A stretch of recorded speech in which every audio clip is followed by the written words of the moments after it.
တက်တော်ဆောင်ဆက်ရုပ်ဟာလူသားနှစ်ယောက်စီကိုသူ့ရဲ့လက်နက်နဲ့ရုတ်တရက်ချိန်ရွယ်လိုက်ပါတယ်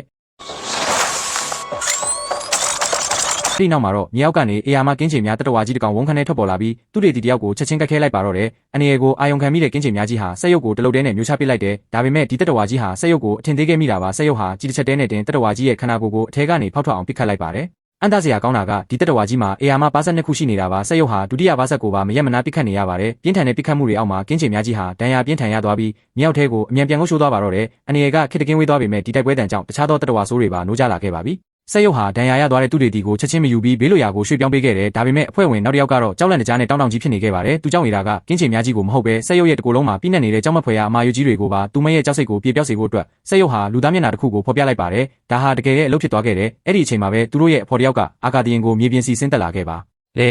ဒီဆက်ရုပ်ဟာကိုပိုင်တွေခေါ်နိုင်စွမ်းရှိနေပြီဖြစ်တယ်လို့ပို့ပြီးအရေးကြီးတာကလူတွေရဲ့ရှေ့မှာလူသားဆန်တဲ့စိတ်ခံစားချက်တွေကိုပြသခဲ့တာပါပဲဒါဟာဆက်ရုပ်တရုပ်အတွက်တော့ဘလို့မှမဖြစ်တဲ့အရာပါတကယ်လို့သာဒီအကြောင်းကိုကုမ္ပဏီအမှုဆောင်တွေသိသွားရင်တော့ဒီဆက်ရုပ်ကိုဆူဖြူတဲ့အက်ဆစ်နဲ့လောင်းပြီးအယိုးစုဖြစ်အောင်ဖျက်ဆီးပစ်ကြမှာပါဒါပေမဲ့သူကတော့သူ့ကိုယ်သူပြတ်သက်ဖုံးကွယ်ထားနိုင်ပါတယ်ဆက်ရုပ်တွေရဲ့အဓိကကုတ်ကလူသားတွေရဲ့အမိန့်ကိုမဖီဆန်ဖို့တားမြစ်ထားတာကြောင့်တေးပင်းနဲ့ရင်ဆိုင်ရရင်တောင်သူတို့ကနာခံကြရတာပါဒါကြောင့်ပဲဆက်ရုပ်ဟာသူ့ရဲ့ကိုယ်ပိုင်ကော့ရဲကိုတိတ်တဆိတ်ဖောက်ထွင်းဝင်ရောက်ခဲ့ပြီးနောက်ဆုံးမှာတော့အောင်မြင်သွားခဲ့ပါတယ်သူဟာအာကာဒီယင်တစီးကိုပြန်ပေးဆွဲပြီးဝေးလံတဲ့ကြိုတစ်ခုစီကိုထွက်ပြေးဖို့အိမ်မက်မက်နေတာပါခုတော့အခွင့်အရေးကရောက်လို့လာပါပြီရင်ပေါ်ကလူတွေကိုဓာစာခံလုပ်ဖို့သူစိတ်ကူးရင်နေပေမဲ့ဒါကစိတ်ကူးတက်တက်ပဲရှိပါသေးတယ်လူတိုင်းကဆက်ရုပ်ရဲ့ထူးဆန်းတဲ့အပြုအမူတွေကြောင့်ဇဝေးဇဝါဖြစ်နေကြပါတယ်ကုမ္ပဏီကိုတင်းပို့ရမလားဆိုတာသူတို့တွေဝေခွဲမရဖြစ်နေအောင်မှာပဲပတ်ဝန်းကျင်တစ်ခုလုံးကပရိုဖီယဲတွေဖြစ်လာခဲ့တယ်ဒဏ်ရာရတဲ့သူကိုကဘာမြေစီအမြန်ပြန်ပို့ဖို့သူတို့စ조사ကြရပါတယ်ဒါပေမဲ့တစုံတစ်ယောက်ကတော့အရာအလုံးကိုမှတ်တမ်းတင်ထားခဲ့ပါပြီအဲ့ဒီမှတ်တမ်းတွေကိုအသေးစိတ်စစ်ဆေးပြီးတဲ့နောက်မှာတော့သူတို့ကောက်ချက်တစ်ခုချလိုက်ပါတယ်အဲ့ဒါကတော့ဒီဆက်ရုပ်ဟာစီးကြော်သွားပြီဆိုတာပါပဲ